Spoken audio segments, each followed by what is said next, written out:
Like, what's in your wallet is what I always say. Like, every time I sat down with a financial advisor, they always want to know what's in my wallet because they wanted to know how much they can get of that and try to put it to work. Yeah. And what I like to say is, no, I don't even care what's in your wallet. I want you to know what gets you excited in life. And once we figure that out, we can say, like, listen, you are a worship pastor. You probably shouldn't be opening up a miniature golf course.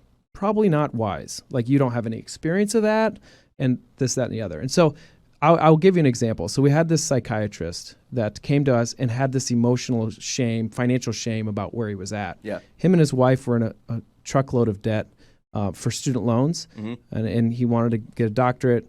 He had all these goals, but at the end of the day, he's like, I got to wait 10 years to get my student loans paid off.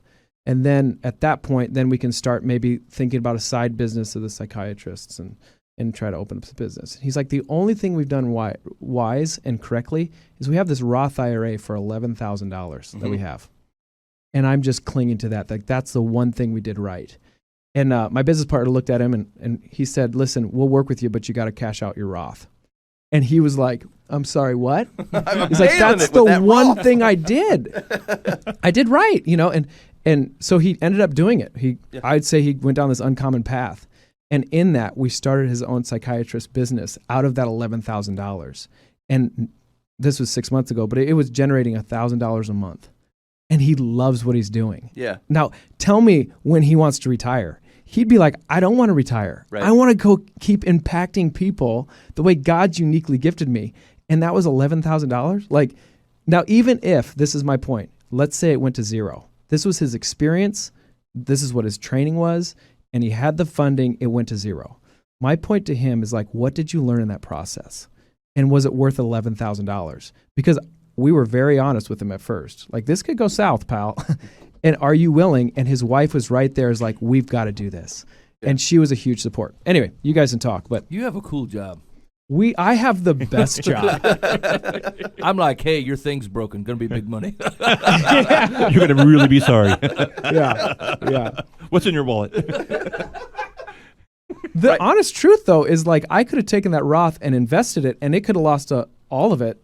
And what'd you learn? Not to put your money with Phillip. Right. Not wise.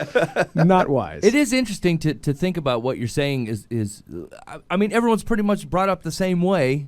That basically, look, you go to school, and when you eventually get done with school, either you get done after high school or get done after college, then you work, and then by the time you're 60, 62, 65, whatever, you bail, and then you go, and then you relax, right? And like, it's beat into your head, and like, what you're saying is so foreign to that it sounds ridiculous. Right, how do you create a life that you don't want to bail on? Right. Yes. Right, to the point where we're talking about a retirement scheme that, like, I mean, let's be honest, how long has this thought been that you go to school, work till you're 65, and then retire? How old is that? 100 years?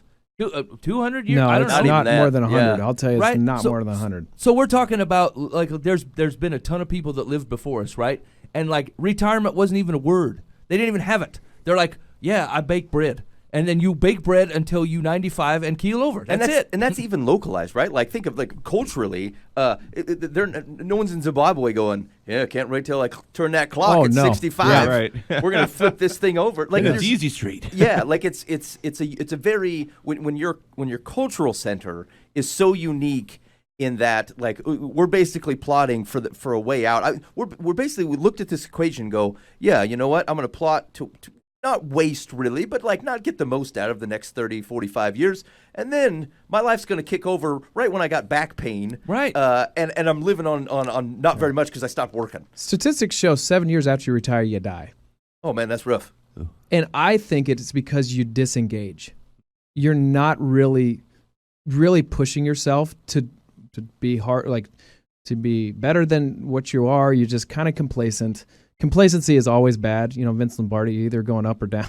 You're not staying stagnant. Yep. And that's the hope and dream, is that I'm going to go sit on a golf course and rot. And, like, hopefully I make it. Like, that's not even a guaranteed either. So my thing is like, hey, let's start enjoying your life with the finances you currently have, and let's maybe reorient them a little bit. That's not a bad thing.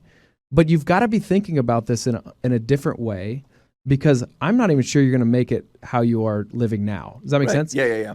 So, I mean, then we can go into more traditional advising of how much rate of return you need to get to actually live off of, and the interest rate that needs to accumulate. Like, it gets really messy quick, and people are like, I don't understand that. But I know what I want to do tomorrow. Like, if I could do and money were no object, this is what I would do. Right.